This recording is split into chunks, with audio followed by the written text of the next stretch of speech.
Can we turn it around? I mean, where we're headed next. I mean, I really feel like Mayor Adams, especially with the immigrant situation, the migrant situation that we've had in the city, it seems like there's a little bit of a political push to move things and realign back into that structure that was misplaced and basically torn apart.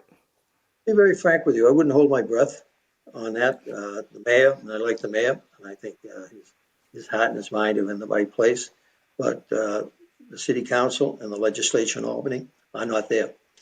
They have no intention of changing the sanctuary city designation for New York. They have no intention of undoing the bad laws that they created in 2018. So despite the mayor's good efforts, you now have an administration in Washington that wants to get tougher starting in the next year on some of these issues.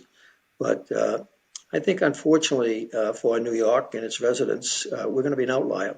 A lot of the country is returning back to normalcy, is returning back to trying to ensure that our laws are uh, effective in controlling behavior, in controlling crime. But New York, it's not going to happen anytime soon. And why? Because voters keep voting these people into office who are, the term I think that's very common and popular there is the progressive woke left, meaning they are so far to the left that they're farther to the left than progressives, and they're so far to the left they're what they call woke. And they effectively what have caused so much damage and harm to the city in terms of the amount of crime we still have. Well, crime has been going down, and I compliment the NYPD, their best efforts, and Mayor Adams on their efforts. But it's like pushing a boulder up a hill with your nose. That meanwhile, at the top of the hill, they're rolling more boulders down on you, and that's our city council and our state legislature. This is a great example that you make because where that leads us now as New Yorkers is we think that maybe it's going to be the same as it used to be or that it's going to be okay.